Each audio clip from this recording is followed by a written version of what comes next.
Íbamos con el equipo de redes hacia Baltimore, que debe estar a unas 2 horas de aquí, y de pronto, al pasar por Filadelfia, desde donde les estamos hablando, hemos visto la ciudad inundada de carteles de Dalí.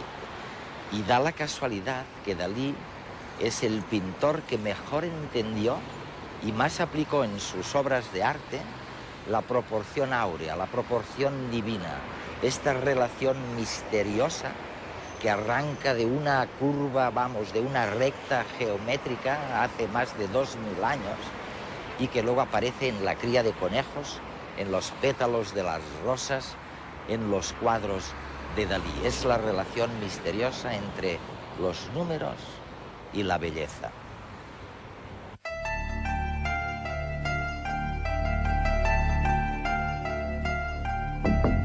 Mario Livio es director del instituto que gestiona el telescopio Hubble.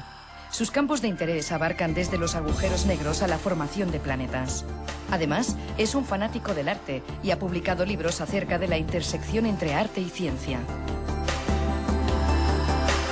Mario, les voy a decir algo a los telespectadores.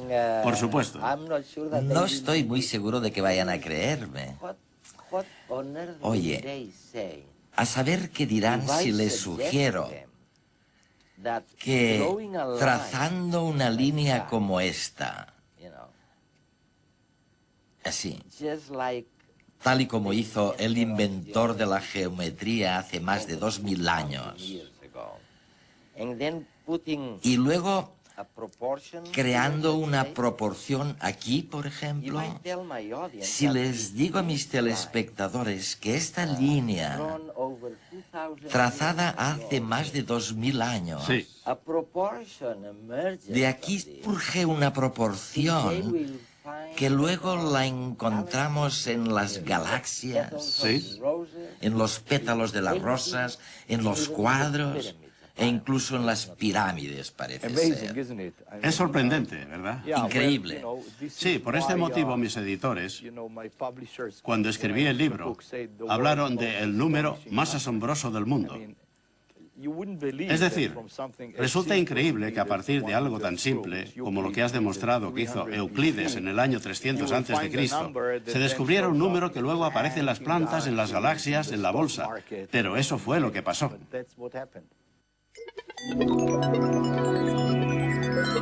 Existe un número que rige tanto la disposición de los pétalos de la rosa como las dimensiones de las obras de Le Corbusier, que se esconde entre las partituras de Debussy y tras la Mona Lisa de Leonardo da Vinci, que define la dinámica de los agujeros negros y la estructura microscópica de algunos cristales.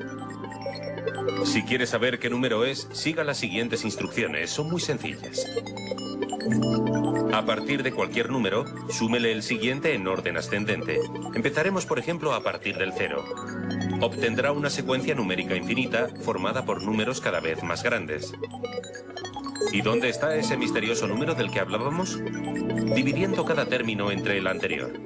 Sorprendentemente encontrará que el resultado de este sencillo cálculo, a medida que lo realiza entre los términos ascendentes de la secuencia, se va aproximando a un número cuyos decimales son infinitos, el número phi. El descubrimiento de este extraño fenómeno matemático se lo debemos al italiano Leonardo Pisano, más conocido como Fibonacci, a principios del siglo XIII. Sin embargo, el número phi ya había sido definido por el griego Euclides 1500 años antes. Para ello, Euclides se sirvió de una recta imaginaria. Imaginó un punto concreto, un punto que dividiese la recta en dos segmentos más pequeños. Ambos debían tener una proporción concreta que se definía de la siguiente manera. La relación entre el segmento mayor y la recta debía ser la misma que la del segmento menor y el mayor. Y la división de ambas longitudes, independientemente del tamaño de la recta inicial, daba lugar a un número, el número phi, que definía una proporción, la que se ha dado en llamar divina proporción. Su divinidad es un atributo otorgado por otro matemático italiano, Luca Pacioli, en el siglo XV. Divina por encontrarla en los más diversos lugares de la naturaleza y en las más excelsas obras de arte. El hombre no solo la ha descubierto, sino que se ha valido de ella para la creación estética. Un ejemplo de creación geométrica es el rectángulo áureo, construido a partir de dos segmentos cuya proporción es phi. Por otra parte, en el pentágono regular se esconde esta misma proporción. La relación entre sus lados y diagonales está definida también por el número phi. En el interior de esta figura encontramos el triángulo áureo. Pero la geometría nos depara más sorpresas.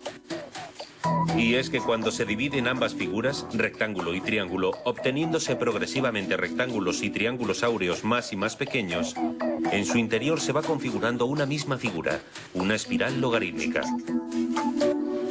No se extraña a estas alturas de que las propiedades de esta se asocien también con phi y que se encuentre en los más variados lugares de la naturaleza. ¿Cuál es el posible origen de esta proporción? ¿Era algo que estaba escondido en la naturaleza, en las leyes físicas, o se inventó? Creo que todo empezó con las cosas que tienen que ver con la simetría pentámera, ¿sabes? Como la estrella de 5 puntas, por ejemplo, también llamada pentagrama. Pentagrama. Sí, si miras a este tipo de estrella, a todos nos gusta.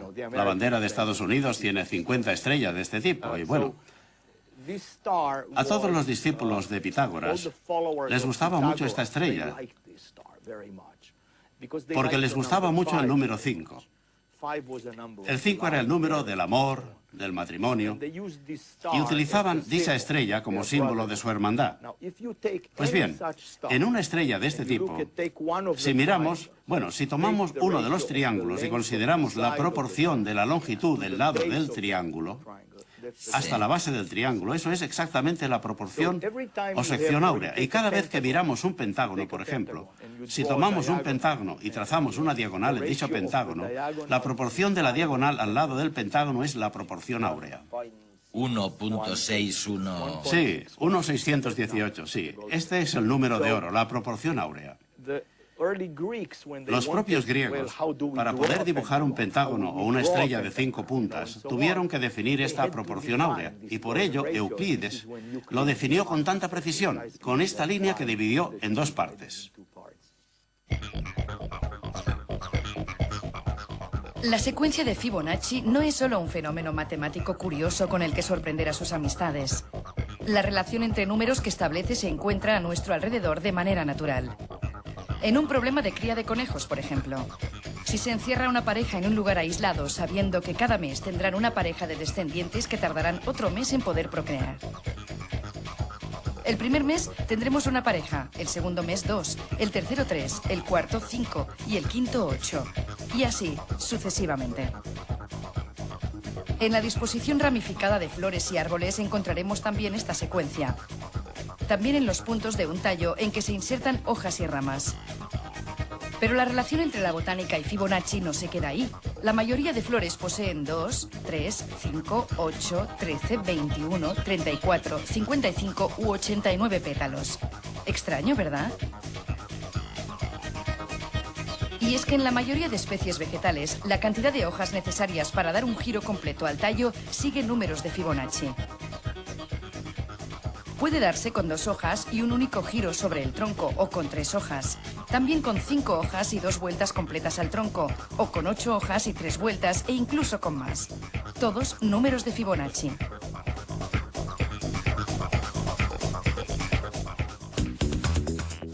Lo mismo ocurre en la semilla de muchas plantas. El ángulo que separa a cada uno de los brotes consecutivos que surgen de ella es el resultado de la división de un círculo completo, 360 grados entre phi. De esta manera, la planta se asegura que a medida que el tallo crece, las ramas no crecerán una sobre la otra, sino que cada una alcanza una disposición diferente, aprovechándose mejor la luz del sol. En el corazón de muchas flores, como las margaritas o los girasoles, también podemos ver, si nos fijamos con atención, espirales cuyo número, en ambos sentidos, se corresponde con números de Fibonacci correlativos. Naturalmente, las espirales son de tipo logarítmico. Con esta disposición se consigue aprovechar el espacio horizontal más eficientemente.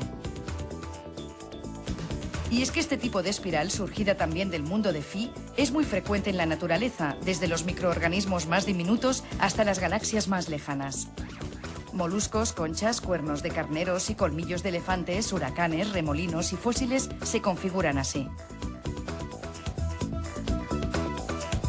Incluso el vuelo de los halcones sigue su silueta, ya que asegura un mismo ángulo de visión mientras el pájaro se acerca a la presa.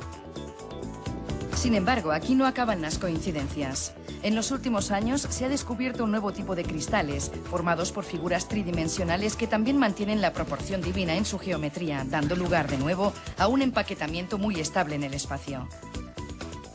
Y por último, un nuevo descubrimiento que todavía está por resolver.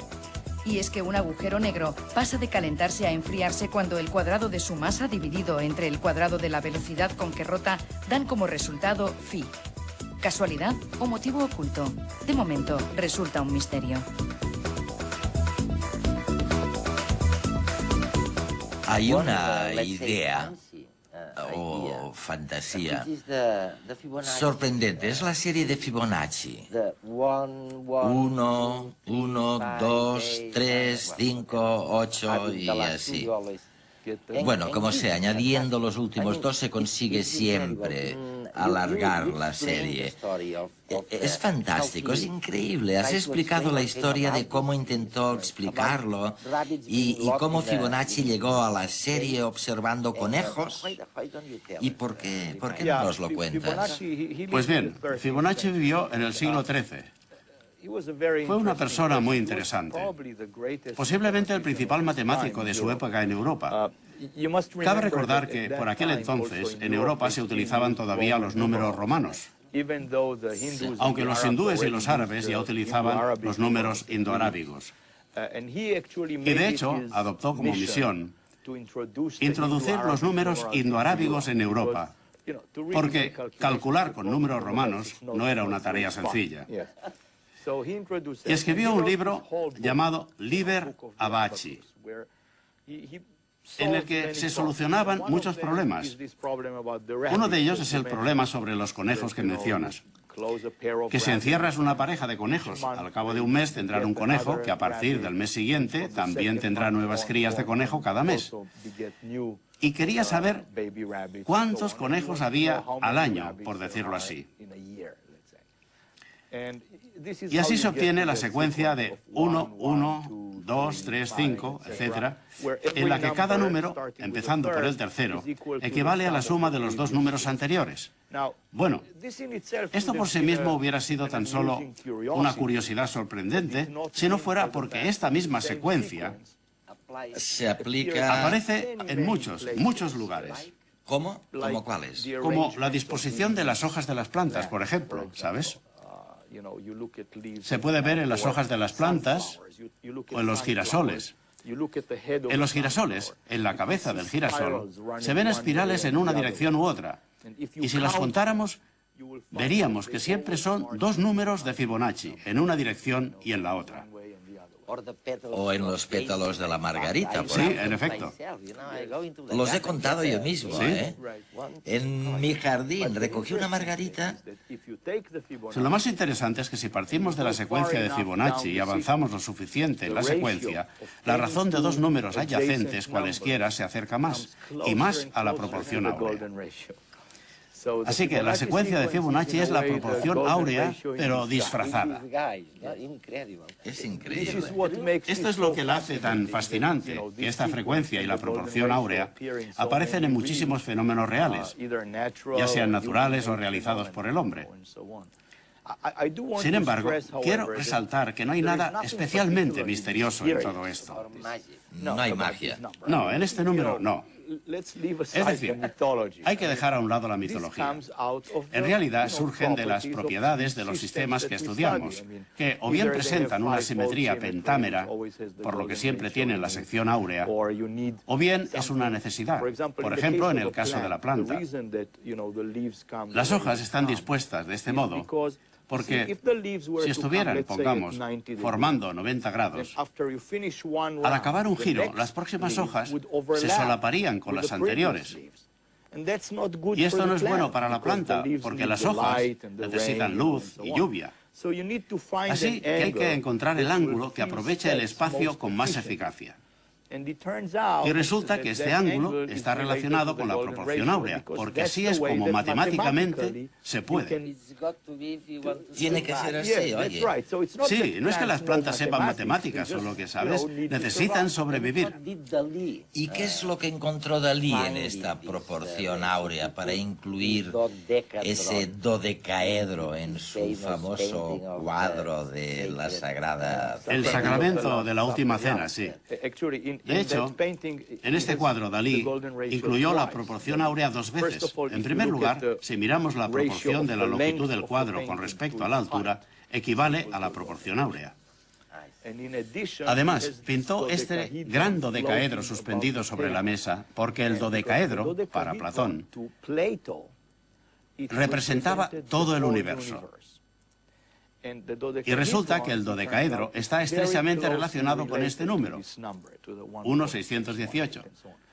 Si queremos calcular el volumen de un dodecaedro, cuya longitud sea de, digamos, 1 centímetro, podemos expresarlo con la proporción áurea perfectamente. También. Sí. En la cabeza de Dalí, el dodecaedro, el símbolo de una de sus obsesiones matemáticas. Detrás de esta excentricidad se esconde un mensaje matemático. Realmente entiendo que lo que nos quería dejar claro y manifiesto es que él entendía que el universo se estaba representando en la pintura mediante un dodecaedro de manera habitual y sistemática, y en el dodecaedro estaba implícita la divina proporción, el número de oro. Dalí abandona el surrealismo en los años 40. Crea un nuevo estilo, el misticismo nuclear, en el que unirá religión y ciencia. Las matemáticas tendrán un importante papel en su nueva etapa. Creo en Dios, pero no tengo la fe. Por las matemáticas y por las ciencias particulares, sé que es indiscutible que Dios tiene que existir, pero no me lo...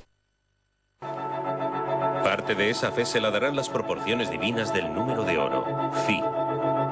El número Phi es realmente sorprendente. No sabemos la razón por la cual todos los seres vivos crecemos con este sistema de proporciones. Esa singularidad que hace que no sepamos realmente qué es, pero que realmente está en todas partes, sigue teniendo ese carácter místico divino. De ahí que aparezca como divina proporción. Y probablemente por eso Dalí hace esta afirmación.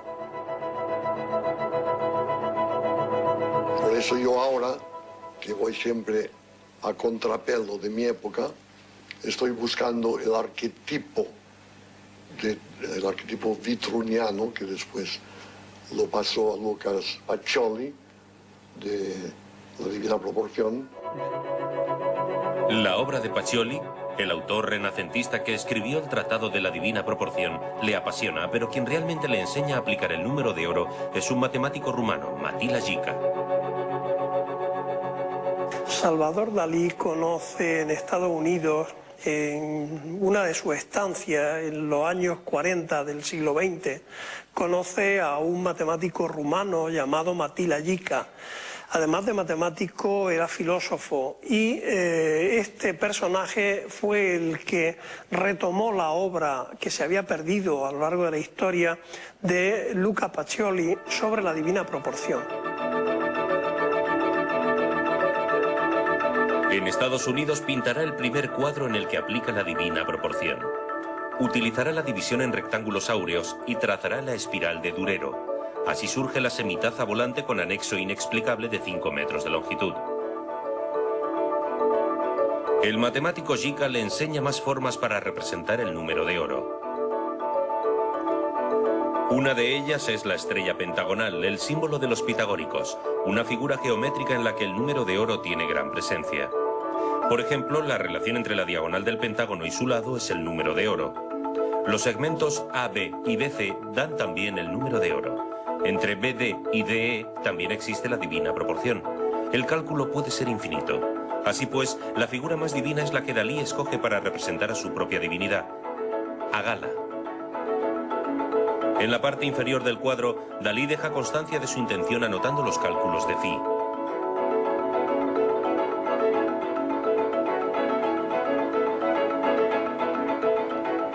Cuando Dalí vuelve a Portgigat, la relación con Jica continuará por carta.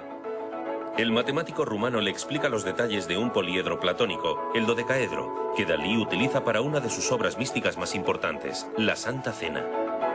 Pinta un dodecaedro formado por 12 pentágonos áureos. En el centro, inscribe el cuerpo de Cristo. Además, los apóstoles están dispuestos utilizando esta proporción. Pero el número de oro no tan solo impregna sus cuadros, también se esconde en algunas de sus insólitas declaraciones. Había una especie de conferencia de prensa y preguntaron a Cocteau, si se hubiera quemado el Museo del Prado, ¿qué hubiera salvado usted? Y dijo, mirándome a mí, quieren decir eso, Dalí no puede hacer mejor, pues yo me hubiera salvado el fuego. Y entonces yo, como que soy un poco teatral, hice ver que reflexionaba un poco, que yo lo tenía pensado, y dije, pues Dalí se llevaría nada menos que el aire, y específicamente el aire contenido en las meninas de Velázquez, que es el aire de mejor calidad que existe.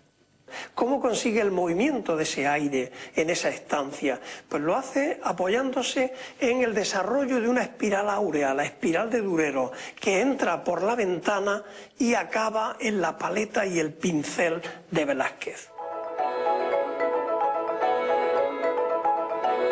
En algunas de sus originales apariciones, utiliza animales y vegetales que también contienen el número de oro. En cuanto al erizo, si nosotros le quitamos todas las púas que le protegen, ¿no?, y que forman parte de él, queda a la luz una estructura pentagonal muy clara en cuanto al crecimiento de este animal. En esta disparatada aparición también se encuentra el número de oro. Si dividimos la altura de la alcachofa entre su anchura de una sección de este fruto, aparece un número que está comprendido entre el número de oro y su raíz cuadrada. Pero también lo podemos ver observando la disposición de las distintas hojas. El Dalí showman, el Dalí pintor, el Dalí divino.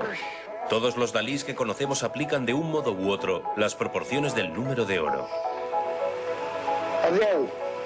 Adiós, muchachos.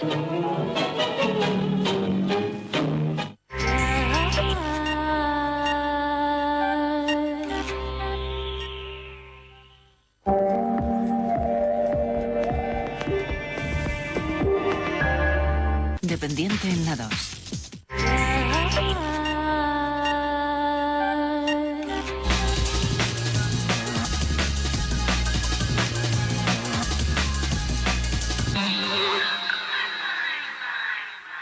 Los animales utilizan todo tipo de herramientas a la hora de encontrar pareja o de sobrevivir en el medio natural. En muchos casos, la estética está supeditada a la supervivencia y muchas veces ser bello ayuda a huir de los depredadores. Unos investigadores de la Universidad de Wisconsin en Estados Unidos han identificado el interruptor molecular que decide la pigmentación y la forma de las alas de la mosca de la fruta. Los científicos han descubierto que las mutaciones accidentales son conservadas por cada especie en función de las ventajas que éstas les otorgan. Aunque el descubrimiento se haya realizado en la mosca de la fruta, también se puede extrapolar al resto de las especies animales, incluidos los humanos. O sea que lo que comienza casi por casualidad acaba siendo una ventaja para los animales. Un descubrimiento que permitirá determinar las claves que definen el cuerpo animal. Gracias a avanzadas técnicas de resonancia magnética, es posible determinar el tipo de personal más apto para un puesto laboral. Es decir, que ahora para obtener un trabajo, en lugar de hacer un currículum o una entrevista personal, tendremos que someternos a un escáner cerebral. Muy pronto, para optar a un buen trabajo, lo realmente importante será pasar un examen cerebral que determinará de forma muy precisa las cualidades personales. La prueba se realiza en menos de una hora y consigue determinar si un potencial candidato es una persona extravertida y sociable o si es proclive a la depresión y el estrés. Sometiendo a los participantes del estudio a un sencillo escáner, los investigadores han podido demostrar la relación entre diversos tipos de personalidad y las zonas del cerebro activadas en función de determinados estímulos, lo que indicaría la idoneidad para cubrir un puesto de trabajo. De todas maneras, los científicos precisan que aunque las imágenes cerebrales pueden reflejar una personalidad, nunca predecirán con exactitud la conducta futura. Los problemas de circulación pueden acabarse muy pronto. No se trata de hacer más carreteras ni de reducir el número de coches. La solución está en el cielo y en los taxis voladores, unos vehículos aéreos muy reales que pueden estar en circulación en menos de 5 años. El prototipo ha sido bautizado como JetPod.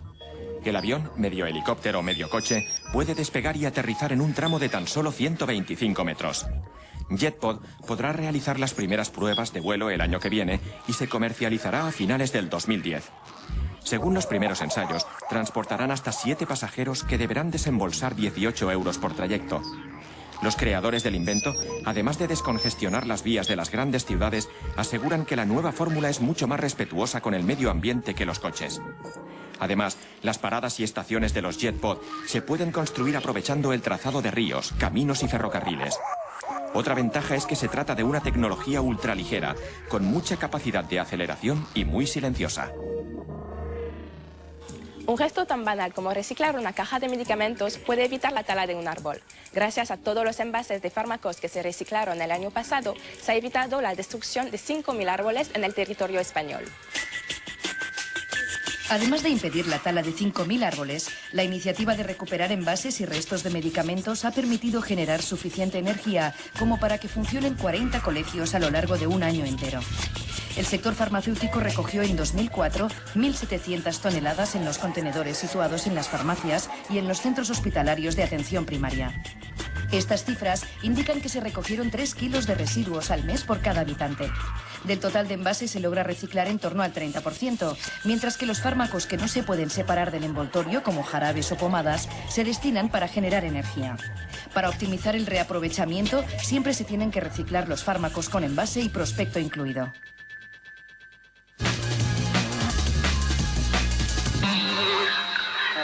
¿Y qué me dices de las galaxias? De las leyes que rigen las espirales en las galaxias. Muchas galaxias tienen formas espirales.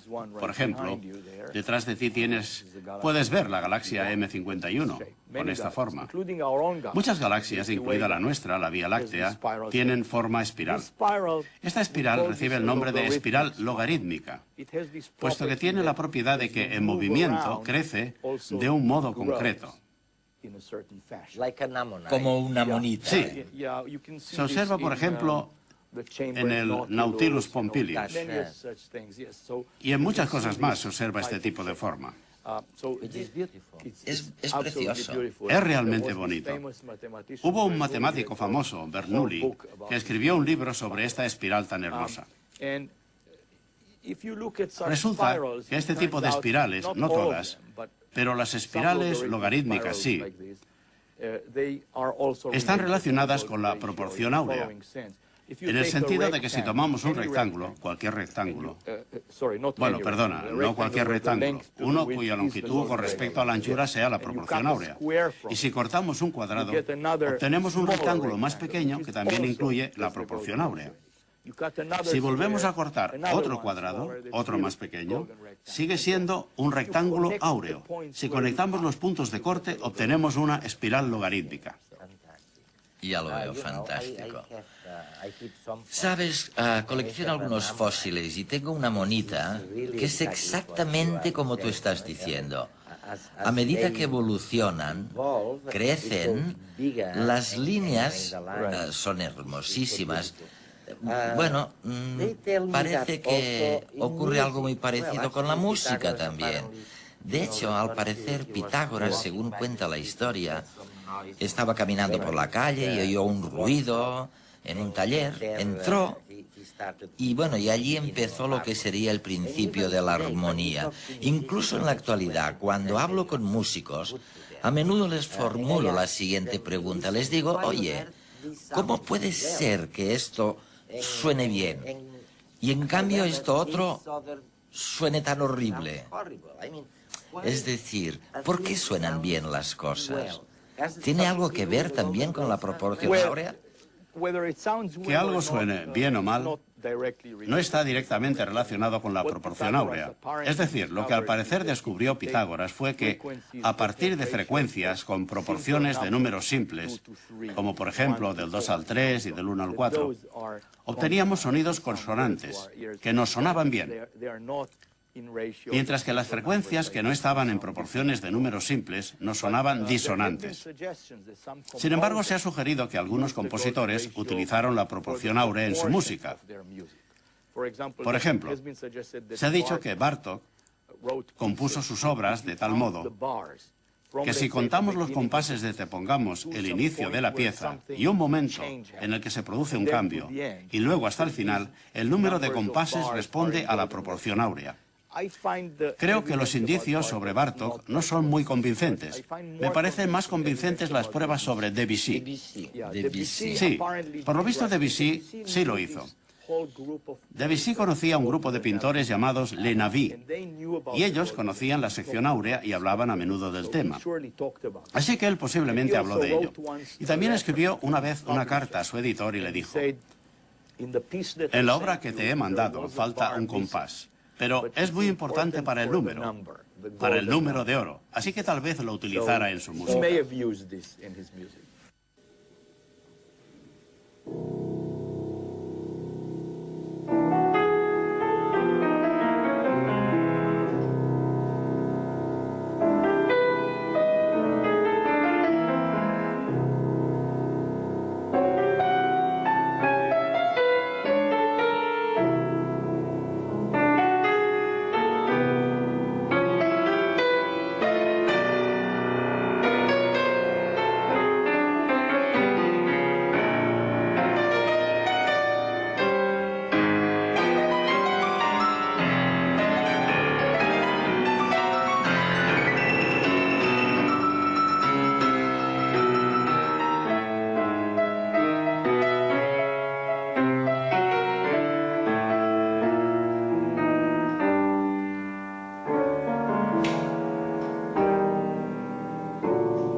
La pieza que acaban de escuchar ha sido compuesta basándose en la proporción áurea. Orden, equilibrio, naturalidad. Así define Daniel Figels la sensación que produce escuchar una composición creada según esta proporción. La pieza que he titulado Entropía se divide en dos partes, una que le he titulado Orden y otra Desorden. Y en la de Orden, para encontrar esta idea, he querido utilizar la proporción áurea para situar el clímax de la parte. Este clímax se produce a partir de una crescendo de intensidad y de rítmica, como se puede observar.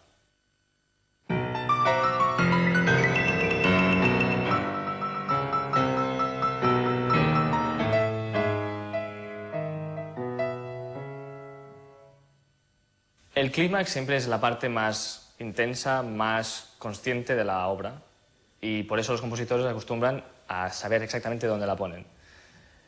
Se podía poner en la mitad, se podía poner en un tercio. En este caso yo lo he puesto en la proporción áurea porque creo que da a la sensación total, al haber terminado la obra, una sensación de naturalidad. Eso ya los compositores desde antiguo lo utilizaban para situar el punto culminante intuitivamente, ya no lo hacían conscientemente. No solo el clímax está situado en un momento determinado. Cada elemento importante de la pieza está en proporción áurea respecto al resto de elementos. Y del mismo modo en que se crea un fractal, se va construyendo la pieza. Todos estos elementos contribuyen a crear una sensación de naturalidad. ¿Pero por qué? El por qué no es consciente, o sea, ¿por qué no nos podemos hacer nosotros la pregunta? Porque no es racional. Entonces, como es una cosa visceral, sentimental, no tiene respuesta. En la pieza titulada Desorden, las notas se ordenan de forma subjetiva, no siguen las leyes de la proporción áurea.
El resultado final depende más del intérprete que de las matemáticas.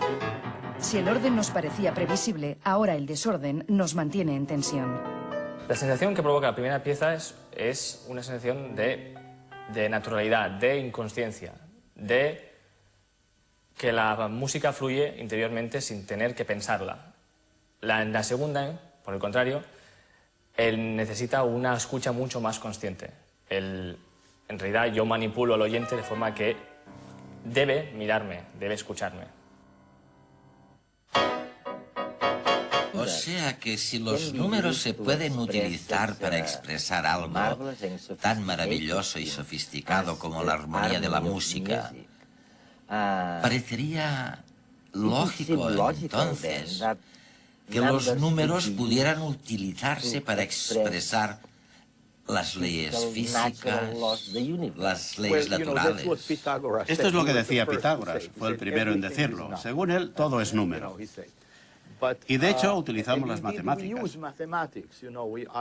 Trabajo con el telescopio espacial Hubble. Soy un teórico que intenta explicar el universo. Y utilizamos las matemáticas para explicar el universo. Nos valemos de fórmulas matemáticas. En cierto modo, esto ha sido un misterio que muchos se han planteado a lo largo de los siglos. Desde Galileo a Eugene Wigner, todos se preguntaban, ¿por qué tienen tanta fuerza las matemáticas que, si queremos explicar el universo, si queremos explicar la bolsa, la sociología, la música, utilizamos para ello las matemáticas? Es una pregunta muy complicada. La siguiente pregunta entonces sería, ¿qué pasa con la posibilidad de que el total de estas matemáticas no sea más que una invención humana, algo que solo surge de nuestra cabeza? O bien se trata de algo permanente, que existe ahí fuera. Es decir, ¿hemos inventado las matemáticas o las hemos descubierto? Pues bien, Galileo pensaba que las habíamos descubierto. Galileo creía que las matemáticas constituían el lenguaje del universo y que únicamente las descubríamos en el universo. Eso creía. E incluso hoy hay algunos físicos que conozco que siguen pensando que es un descubrimiento. Es un poco como cuando Michelangelo sugirió en algún momento que tal vez sus esculturas ya estaban allá, que él las descubría al retirar la piedra. Por otro lado, hay quien piensa que las matemáticas son íntegramente una invención de la mente humana y que no existe fuera del cerebro humano. Pero entonces la pregunta es, muy bien, ¿y por qué funcionan tan bien? Bueno, esta gente te diría que funcionan bien porque lo que sucede es que los matemáticos inventan teorías matemáticas Y los físicos, por así decirlo, escogen entre dichas teorías las que funcionan y las mejoran continuamente. Así que es algo parecido a una selección natural de ideas en lugar de especies, ¿entiendes? Sí. Tal vez esa sea la respuesta, pero yo creo que la respuesta se inscribe en algún punto entre estos dos extremos. Algo en medio, ¿no? Sí, yo creo que hemos inventado las matemáticas, pero creo que hemos inventado un tipo específico de matemáticas que encaja con nuestra percepción del universo. Es decir, se nos da bien ver líneas rectas, bordes, cubos, exacto, sí. Creo que es lo que condujo a Euclides a inventar los axiomas específicos de la geometría que inventó. Si hubiéramos tenido, por ejemplo, visión infrarroja y todo se nos apareciera algo borroso, tal vez habríamos inventado un tipo distinto de matemáticas, porque hoy en día sabemos que el conjunto de axiomas de Euclides no es el único conjunto posible. Se puede inventar una geometría riemanniana, una geometría lobachevskiana, otros tipos de geometría. ¿Por qué inventó Euclides este tipo específico? Creo que tiene que ver con el modo en el que percibimos la naturaleza. Claro, así que cuando trabajas con el telescopio Hubble, observando el universo, si quisieras decirle a alguien en el otro extremo del universo quién eres y qué haces, tal vez sería útil mandarle el número 1.6, la proporción áurea, ¿no? Tal vez bastaría enviarles la proporción áurea 1.6. Pudiera ser, pero no está muy claro que funcionara. Si resulta que otras civilizaciones inteligentes, en caso de existir, han logrado llegar al mismo tipo de matemáticas que tenemos nosotros, con el mismo tipo de axiomas geométricos, lo cual no es imposible, pues si también viven en un planeta de baja gravedad como nosotros, tal vez lo hayan hecho. Bueno, pues entonces si les mandamos 1.618, tal vez puedan reconocerlo como la proporción áurea, pero quizá no. Quizá han llegado a unas matemáticas muy distintas. Me parece que no lo entenderían, seguramente tengan otra concepción muy distinta del universo, ¿no?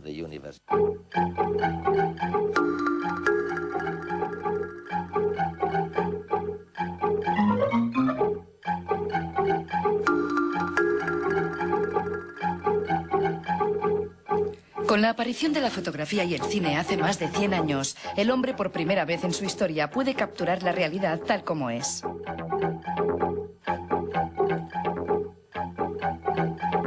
Cuando los hermanos Lumière filmaron estos planos, estaban también encuadrando la escena, tratando de guardar unas proporciones estéticas.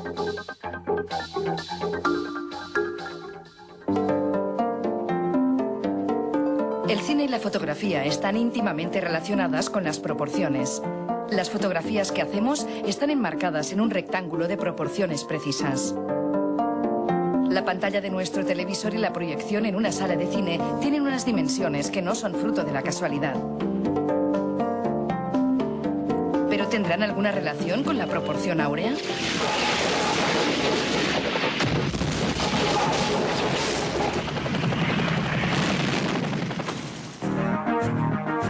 El formato fotográfico que conocemos se lo debemos a Oscar Barnack, que lo eligió para fabricar la primera cámara de 35 milímetros, la Leica. El negativo de proporción 3:2 o 24:36 nos ha acompañado desde entonces y tal vez su similitud con la razón áurea sea algo más que una casualidad. La relación 1:5:1 de la foto de 35 milímetros está muy cerca del 1:62 de la proporción divina. Henri Cartier-Bresson, uno de los más importantes fotógrafos del siglo XX, nunca retocó sus fotografías. Estas siempre se presentaban tal y como salían de su Leica, en el formato 3:2. Su formación como pintor fue decisiva a la hora de encuadrar y componer sus imágenes, centrándose en una geometría concreta, la que da el negativo de 35 milímetros. Y así podemos encontrar la proporción áurea en varias de sus instantáneas. Lo sorprendente es que Cartier-Bresson no las creaba como lo hace un pintor, sino que debía encontrarlas en la impredecible vida diaria.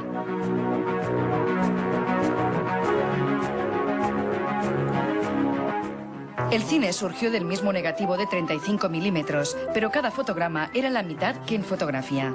Así surgió el formato 1:33:1 o 4/3 en las proyecciones del primer cine y de la mayoría de televisores.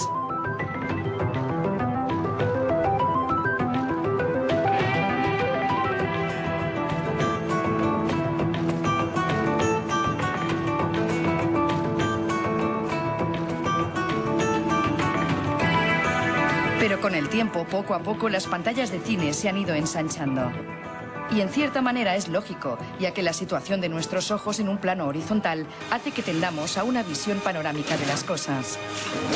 Formatos superpanorámicos como el CinemaScope nacieron para resaltar la espectacularidad de las escenas en las grandes salas de cine.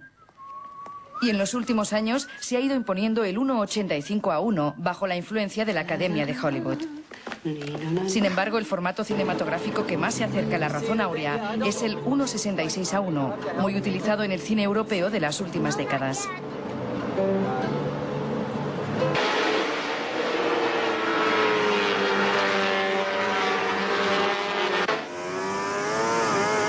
La tendencia a crear pantallas panorámicas llegó también a la televisión. Así nació el 16:9 como una fusión del CinemaScope y la antigua pantalla de 4/3. De hecho, si superponemos ambos formatos, vemos que el 16:9 encaja como un paso intermedio entre la pantalla cuadrada y la superpanorámica. El 16:9 sería en el mundo de la televisión el más cercano a la razón áurea. Es un formato de proporciones armoniosas que facilita la emisión de películas en formato panorámico.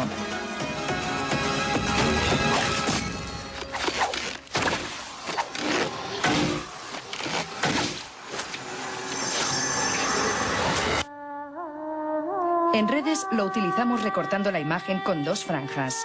El 16:9 es un formato de futuro que se consolidará definitivamente con la llegada de la televisión de alta definición. Tú dices que la mente del hombre primitivo, nuestros antepasados, probablemente su cerebro funcionaba por contrastes. Veían un lobo, uno solo, y esto lo distinguían muy bien de una manada de lobos. Establecían un contraste entre uno y una manada. Solo mucho más tarde empezaron a emprender, a imaginar las similitudes. Exacto. Dos brazos, dos piernas. Eso mismo. Es casi seguro que fue así. Al principio se trataba de pura supervivencia. Querían saber, ¿estoy viendo un león aquí o 10 leones, muchos leones? Bueno, 10 no utilizaban el 10. Uno o muchos leones. Querían establecer este contraste. Pero con el tiempo empezaron a entender que tanto si hablamos de dos manos, de dos estrellas, de dos lobos, de dos cosas cualesquiera, en realidad todos son manifestaciones de lo mismo, del número 2. Fue necesario un cerebro mucho más avanzado para entender que todas estas cosas distintas eran en realidad el número 2. Y el 2 fue fácil relativamente, porque miraban al resto de personas y también tenían dos manos, dos senos, dos ojos. Así que es probable que lo primero que aprendieran fuera 1, 2 y luego muchos. Claro, antes de pasar al 3. Exacto, al 4, etc. Hay un neurocientífico que abordó la prehistoria del cerebro, que la estudió y afirmó algo muy parecido a lo que estás comentando, desde otra óptica. Dijo que se tardó muchísimo tiempo, no solo años, sino millones de años, tal vez, en que la gente alcanzara esa capacidad metafórica. Exacto. La capacidad de juntar una cosa con otra. Tal cual, tal cual. Sí, es exactamente lo mismo. Es lo que quiero decir. Entender que dos manos o dos perros representan ambos al número 2. Eso es. Has mencionado el 10 hace unos segundos. Sabes que para nosotros, y estoy seguro de que al público le ocurre lo mismo, resulta inconcebible que no todo el mundo haya utilizado el 10 como base. Nosotros decimos que 10 unos son 10. 10 dieces, 100. Claro. Pero muchas civilizaciones han funcionado de un modo muy distinto, ¿no? Ciertamente. Nosotros utilizamos el 10 porque tenemos 10 dedos, es algo obvio. Cuando la gente empezó a querer contar, lo hicieron con los dedos de las manos, pero también había quien utilizaba los dedos de los pies, por lo que usaban el 20. En francés 80 se dice 80, es decir, 4 20, y en Europa occidental el 20 se usaba bastante. Hubo otras civilizaciones que tomaban como base el 5. Los antiguos babilonios utilizaban el 60. El 60 resulta algo desconcertante, pero seguimos usándolo. Por ejemplo, en los 60 minutos que forman la hora. Seguimos utilizando el 60 para medir ángulos, los ángulos de un círculo. ¿Cómo llegaron al 60? El 60 es muy raro, si nos paramos a pensarlo. La respuesta que más me convence es que fue una mezcla de dos civilizaciones. Una que tal vez utilizaba el 5 y la otra el 12. Los que utilizaban el 12 lo hacían porque contaban así. Consideraban que cada dedo tenía 3 partes y lo contaban de este modo: 1, 2, 3, 4, 5, 6, 7, 8, 9. Así que una civilización utilizaba el 12, la otra el 5, y al combinarse llegaron al 60. 12 por 5 equivale a 60.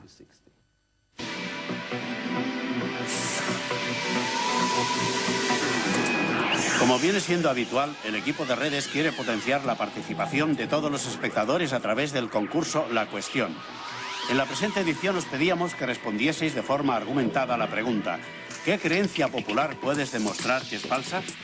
Una vez cerrado el plazo de presentación de los artículos, hemos recibido cientos de textos que están siendo valorados por un jurado formado por 4 científicos de primera línea.